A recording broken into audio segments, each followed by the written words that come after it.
I'm not here to hurt your feelings, but I will. I'm not here to defame you, but I will. I'm not here to, say bad things about your ethnicity, but I will. I don't want to be your friend. I don't care. You live or die. I don't care. So don't bother me.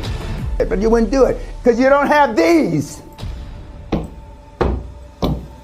Because you can get hurt. But unless you toughen up, it ain't gonna happen. The world-class coaches, nobody loves them. They respect them for the results they get. You don't get to be world-class being a good guy. You don't get gold medals being a good guy. You don't get to the top without being a ruthless cocksucker. It just doesn't happen. Because down someplace down deep in the deep recesses of their heart, there's a blackness. Blackness meaning Darth Vader.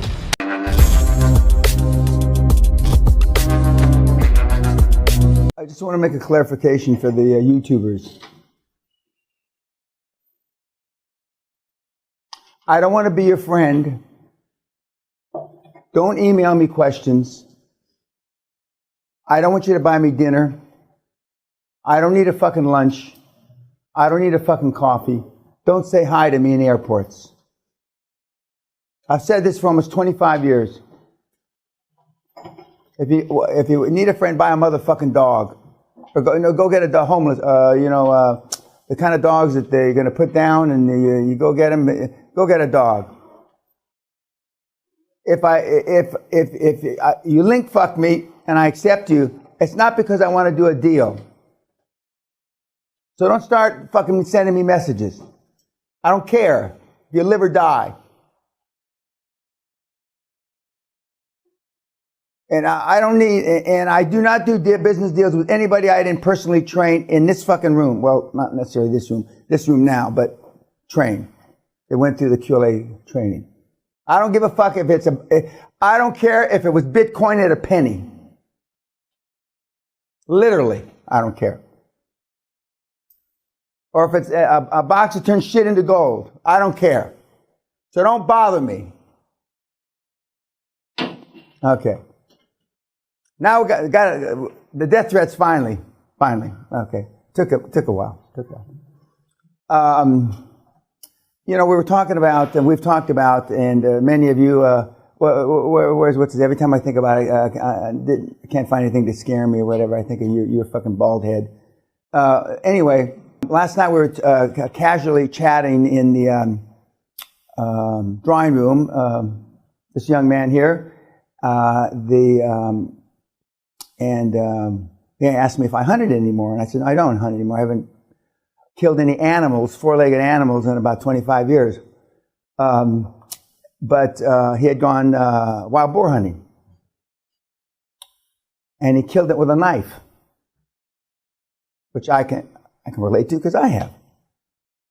And which is no matter how intense or well trained or six-pack, where's Bill? Six-pack, 4% body fat. It's an adrenaline rush when you're jumping on the fucking thing with a knife.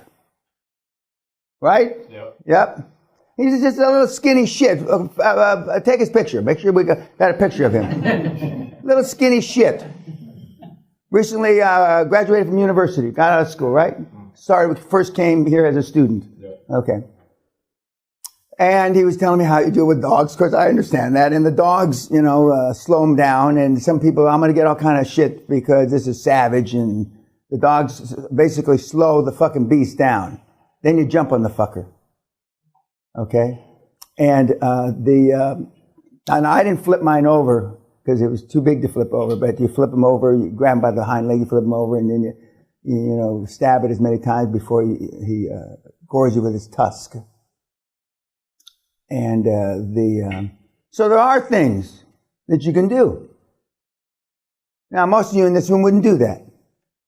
I'm not sure any of you would do it. Forget it's an animal. Forget all that shit, but you wouldn't do it because you don't have these. Because you can get hurt.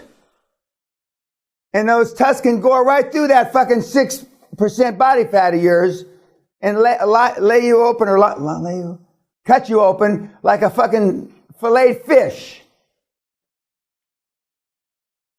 And I tell the story in the trophy room. For those of you that are doing the breakouts in the trophy room, there's a little teeny, like a little antelope thing, which got horns about like this, and its head's about this big. And everybody says, oh, how cute that little thing is. But that little thing killed a guy. Because when he was taking the picture, holding it by the horns like this, it wasn't dead. And with its hind legs, ripped the guy's belly open, kicking him, and all his guts fell out on the fucking floor. That cute little thing.